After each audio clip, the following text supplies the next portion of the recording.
I really believe we need more public servants like him, making a positive impact. So for those of you who have attended before, you know that I like to find 10 golden nuggets from our speakers, at least 10 golden nuggets as I see them.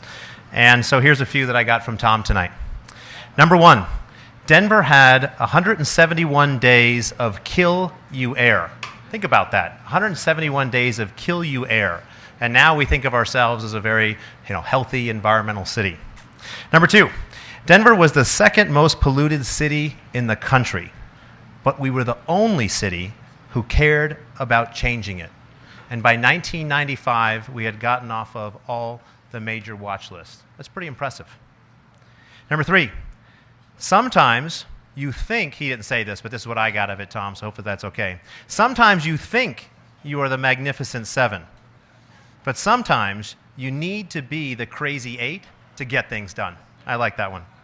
Number four, if you don't have a vibrant center of a city, people think that the whole market is in trouble. Think about the interior of a body, the heart of a city. It really drives that home. And there's so many cities out there. We just bought a building in Gary, Indiana, a 35% unemployment rate. You know, Denver's not reality for a good part of the country, and I know that's why a lot of us are here. Number five, Coors Field catalyzed downtown. Number six, you need to build your infrastructure 100 years ahead. Think about that, especially from an American perspective. Long term anymore, especially in the tech world, might be 6 months, 12 months, 18 months. 36 months is crazy. Think about 100 years out, what that looks like, and how to even begin to plan for that. Number seven, we can do better things if we are willing to have a conversation. Wouldn't that be nice if some of our politicians and other people just sat down and actually had a conversation that's constructive? Number eight, if you have a regional ethic where everyone gets something, no one loses. Do we need to have a regional ethic maybe in some of our businesses where we're working together and collaboratively? Number nine, we built the infrastructure to meet the dream. And then we met it and stood around and said, now what? Where are some of you with your companies where you've maybe met the dream and wondering, now what? Or maybe you even haven't set the dream yet. Number 10, all this happened in about 20 years, which is astonishing. But we did it by thinking differently. I love this one. Big tent with lots of ideas. I think we all need bigger tents in the world. So again, thank you to Tom. For those who don't know, we have a phenomenal group of speakers coming to you this year. We're very excited. We're actually booked all through the year, except for December, I think. So we'll have to figure out December. But February 9th, we have Phil Kalin, who's CEO of Pinnacle Assurance. A lot of us write checks to that company.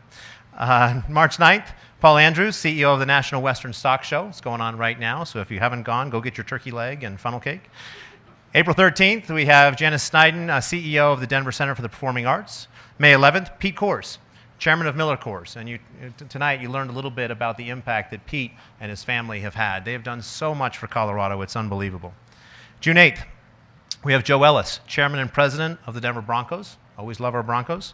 Any other fans that are going to wear the paraphernalia, stay home that night. It's a Broncos night.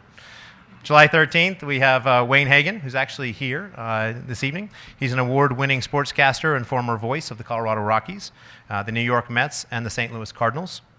August 10th, we have Tamara Banks, Emmy Award-winning journalist and CEO of Taz Media. If you don't know Tamara, she's going into places in the Sudan and Syria and making these amazing stories on video of what's happening in the world. She's a phenomenal, phenomenal person. September 14th, we have Rick White, president of the Atlantic League of Professional Baseball. October 12th, we have Margaret Kelly, former president and CEO of RE/MAX. She started back when they were just a little shop and then helped them to grow to the major franchise that they are. And November 9th, we have George Brockler, the district attorney for Colorado's 18th Judicial District. I wanted George to come. He's going to have a unique perspective. He handled the Aurora shooting case. And so he's going to be bringing some jurors in to say, what was it like to be there and to be a juror on that case? Kind of interesting. Anyway, everyone's welcome to attend. We're grateful that you're here, and we hope to see you in the future. Thank you so much.